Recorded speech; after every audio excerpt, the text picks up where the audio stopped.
Yo, what's happening, people? Welcome back to Football Therapy with me, your host, Yan. I do hope you lot are all doing well today, man. I really do hope that back in the OG Marvel t-shirt, because someone was calling for it in the comments. Here it is. How you all doing? Welcome back to Chelsea News, the daily series here on Football Therapy, where I go across football news media, consolidate stuff that relates to Chelsea Football Club, present it in a wonderful, small, manageable, and hopefully entertaining package, deliver it to you guys, the viewer, give you my opinion on it for what that's worth, and more importantly, ask for your opinion down in the comments section below. Today we're talking about a couple of things. Well, largely, I want to talk about how financial fair play has been relaxed. Something that I've been speaking about for probably a couple of months now. Something that was speculated by journalists and people from around football, thinking UEFA are going to chill things out, and you know, maybe, just maybe, that could really benefit Chelsea.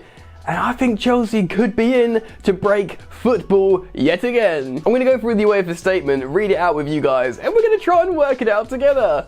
Hopefully it won't be boring. Also, I'm reluctant to mention this, but Kai Havertz liked a tweet, he then deleted it. So maybe a couple of words on that, because, you know, it's all very exciting and intense around Chelsea at the moment. Anyway, football is back.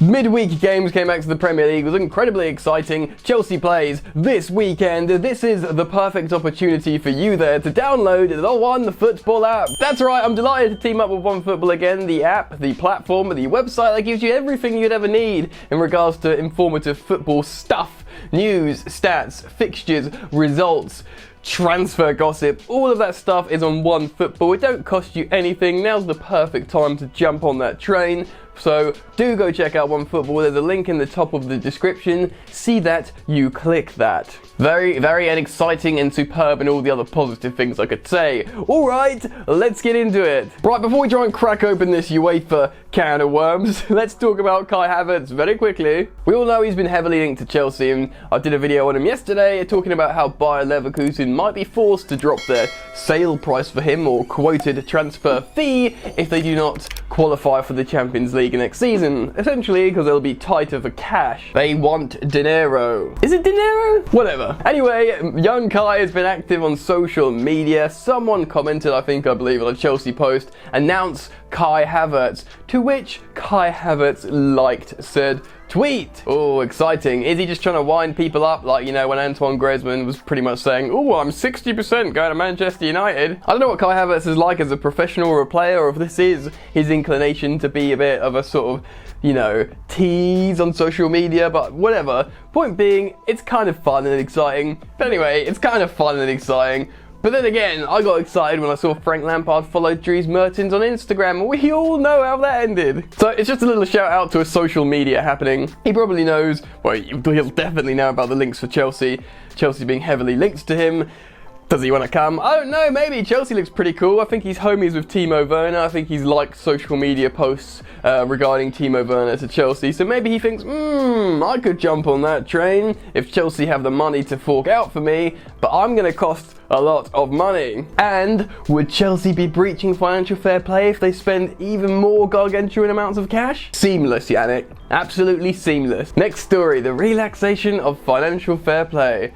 Right, so this is something that we've speculated for a long time, and I'm going to read through what UEFA said on their website, and hopefully it makes sense, and we're going to talk it through together, and then in a few minutes I'm going to explain how this benefits Chelsea Football Club more than other clubs, and Chelsea can come and break football once again. And of course, you love to see it. Strap yourselves in, guys. Hopefully we can make sense of this statement. And I have to offer you a disclaimer now.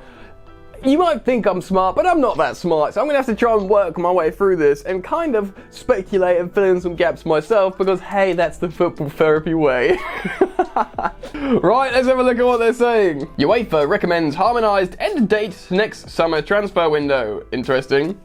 Alright, I already Oh, okay, I'm confused already. The UEFA Executive Committee met today via video conference and approved a set of temporary emergency measures as an addendum to club licensing and financial fair play regulations to take into account the adverse effect of COVID-19 on finances of clubs. Such measures were developed and unanimously supported by all stakeholders within UEFA Emergency Working Group on Legal. Oh my god, this is hard to say. Regulatory and financial matters, which comprises of representatives of the UEFA, the ECA, European leagues, and FUTBOL of Europe.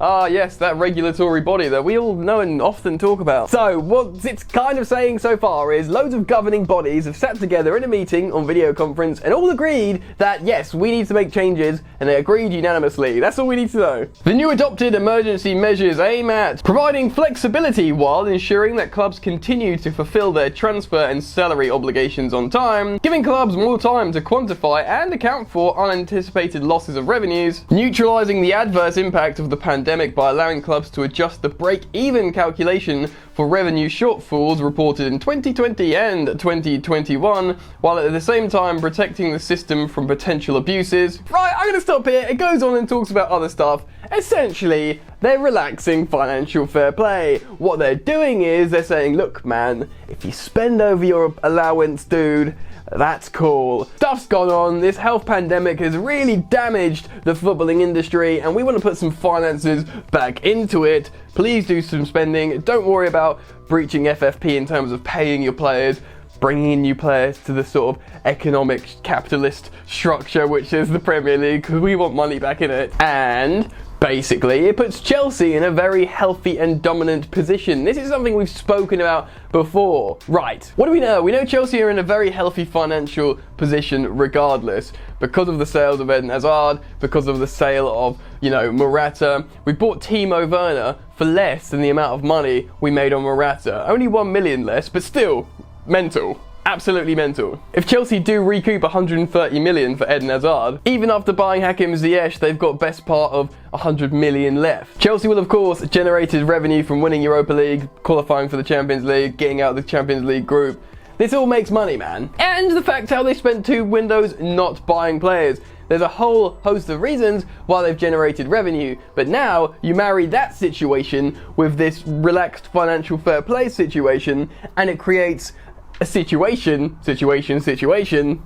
Chelsea ruining football. Yet again, a reboot of 2004. Now, I'll tell you why. Financial fair play being relaxed means clubs such as Chelsea with interested rich benefactors such as Roman Abramovich can start to play. Fair enough, big clubs can spend money if they can. The Glazers can spend money, but they don't. They take money out of Man United because they bought them in a really sort of cynical way, and they're not really that inclined to spend a lot of money. Liverpool don't have lots of money to spend.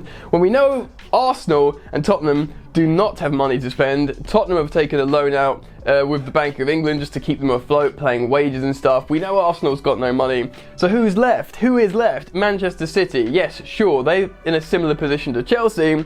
They're owned by a state, like an oil-fueled state, who would put loads of money in if they can, but you could say maybe, even if FFP's been relaxed, they're currently at war with UEFA in a lawsuit about not being in the Champions League.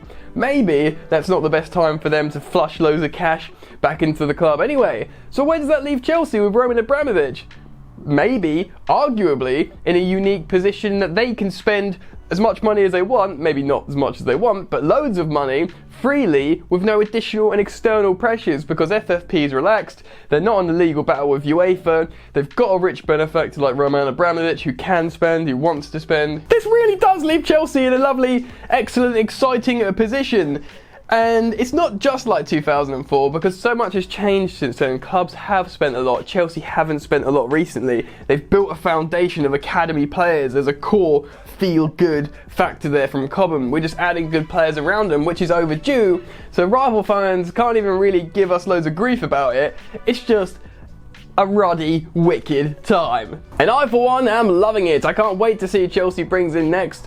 Whichever left back it is, I'm sure there will be another outfield offensive player of sorts, whether it's Kai Havertz or Benrahma. Still exciting. I'm excited to see any on and anyone, well actually I don't want to say anyone and everyone because, you know, Danny Drinkwater will bowl up at the club again. You catch my drift. I trust the club, I trust Lampard, Petr, Marina Granovskaya, Roman, it's all lovely. I'm having a great time, I hope that you are too, and this is where I ask for your opinions down in the comment section below. How do you feel about this situation? Are Chelsea going to spend a lot more money, because it's speculated they will? Express yourselves in the comment section below, and if you've enjoyed this content I've provided for you guys, please do like this video, show your support, that means a lot. Jump on the hype train and subscribe to Football Therapy if you've not yet done so, man. Join the fun. I'm uploading every single day.